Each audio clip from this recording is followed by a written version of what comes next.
Tucker Carlson reveals who he thinks funded Jeffrey Epstein's crimes. Y'all already know who I believe is behind it. And y'all can call me whatever the heck y'all want to call me. That anti-Semitic stuff don't fly over here. You can call me because I love all people. Just like the Bible said, we should love thy neighbor. That doesn't mean we have to love their behavior. So I believe it's Mossad. I believe Israel is behind the Jeffrey Epstein's crimes. But we're going to hear what Tucker Carlson has to say about it. But before we get started, go ahead and hit that like button. Share this out so we can get this information out there. Subscribe if you're not already a subscriber, and hit that alarm bell so you know when I'm putting out new stuff. Also, check out my link tree in the description. It has a link to my Patreon. That's where I talk about things that I can't talk about here. There's also a link to my Instagram and my X account, so follow me there as well.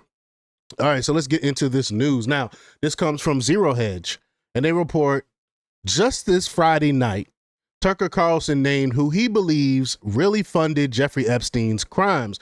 Because you have to think about it. he went from a private school teacher with no degree whatsoever, no certifications to be a teacher, anything like that. He went from that, a private school teacher, to a multi-millionaire. How does this happen? Where does the money come from? He didn't hit the lotto or anything like that. He just becomes some like financier supposedly, and getting money from Wexler, with the guy that with millions of dollars for taxes or something, and the whole. But it's the whole. If you go back and you like really research and study this, you would know it sounds ridiculous. But hint, where did the money come from? Hint, it wasn't Epstein. What he said is guaranteed to make many in Washington furious, and there's no taking it back. On Tuesday, Tucker Carlson delivered two theories on why Pam Bondi won't release the Epstein files. Theory one was Trump is involved. I don't really believe that, because if Trump was involved, best believe they would have released that. They would have released that stuff a long time ago. How long had he been trying to take out Trump? They even tried to assassinate the man. So best believe if Trump had anything to do with Epstein, it would have already been leaked. But Carlson thought this explanation was not very likely. Then came theory number two, which was that Carlson believed, quote, intel services are at the center of this story, U.S. and Israeli, and they're being protected. That's what I believe. That's what I've been believing for years. I've been saying that for years. He said, I think that seems like the most plausible explanation. Then came the big claim, but let's just get to the clip here. Here we go.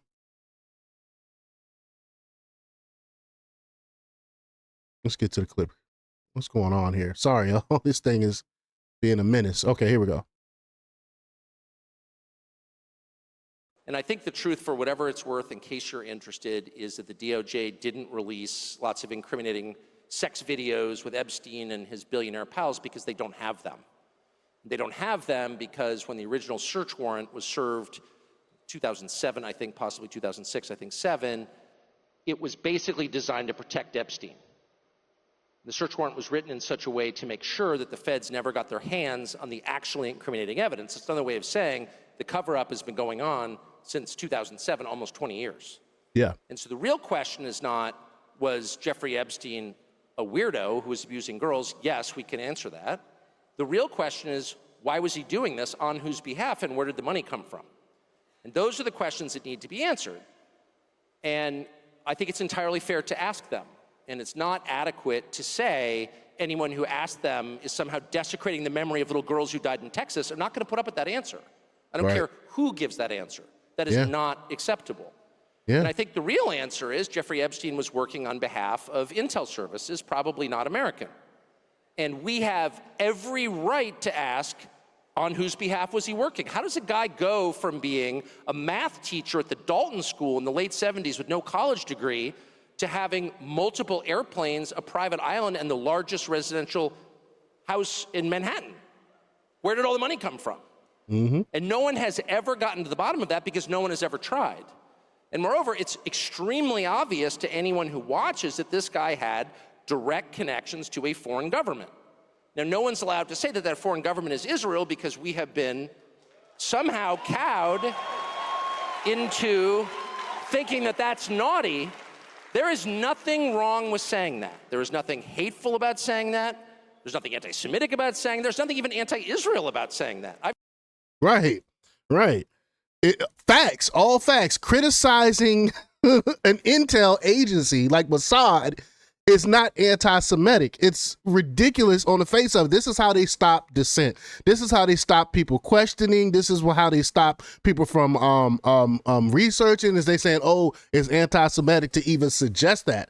How is that anti-Semitic? That's not hateful towards anyone in Israel. I criticize the FBI. Does that mean I hate America? I criticize the CIA. I criticize all of our entire government, but I love my country. So why can't I criticize another country's intel agency? It makes no sense. It's because they don't want you to question them. Someone who agrees with Carlson's assessment is CIA whistleblower John, and I'm going to kill his name, Kyriakou.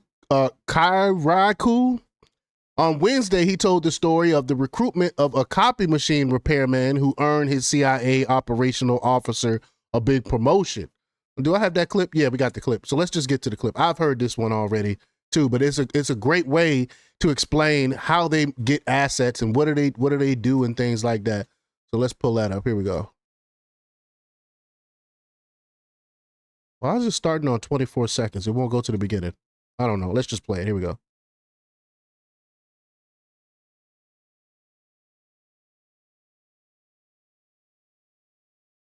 Okay, it's not playing. Boomer tech, but I'm not a boomer. Let's refresh this and see if this will play. Give me a second, y'all. I apologize. Here we go. Let's try this again.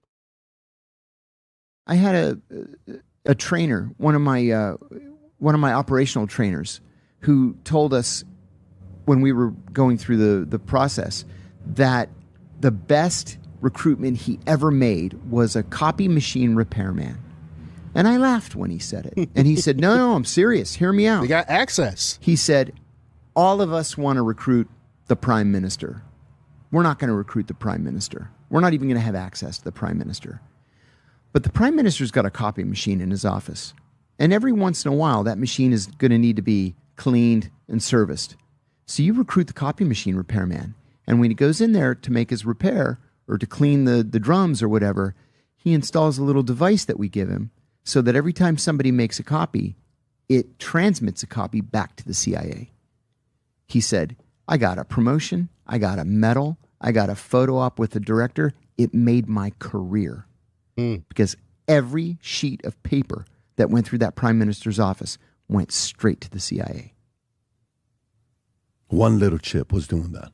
That's it. So now, how do you use? So what do you do with those assets now you're getting? You know what the communication is. You know what they're thinking about. You know what their next move is. You know who their enemy is. You know who their ally is. Exactly. Maybe it's what their position's going to be on trade negotiations. Maybe it's, the prime minister's got some kind of health problem that you need to know about for planning purposes. You never know. You never know what's going to pop. Maybe it's just, spam, or it's a rent-a-car application or stupid stuff you just throw out in the shredder or in the burn bag. But, that one nugget might come through. And I think that that's what Jeffrey Epstein was. Yep. Information is power. Data is power. Back to Carlson. He addressed the claims that he's taking money from the Qatari government head on. What was his reaction to this claim? He literally laughed out loud. Maybe I was taking tons of money from some bad country. One of the bad countries you're not allowed to talk about, or like Qatar, Carlson said before bursting into laughter. So let's play this clip here. Here we go. And maybe I was like taking tons of money from some bad country, one of the bad countries you're not allowed to talk about or like. Qatar!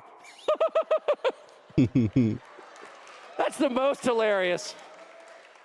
Qatar is kind of controlling our conversation. Qatar, evil Qatar.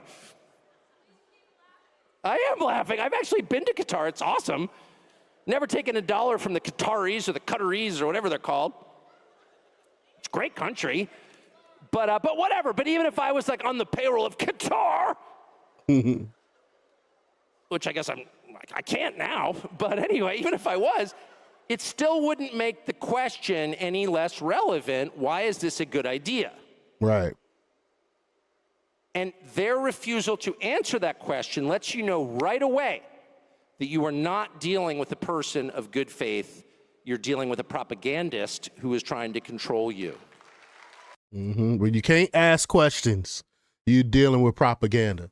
So what's your take on Carlson's claim about Israeli intelligence? Is he exposing an uncomfortable truth, or is he chasing attention and controversy? Y'all know where I lie on it. I've been saying for years, Epstein is Mossad. But y'all let me know what y'all think about this. Leave y'all comments down below. Like, share, and subscribe, and check out jjthepsychotherapist.com for the latest in news. Until next time, peace.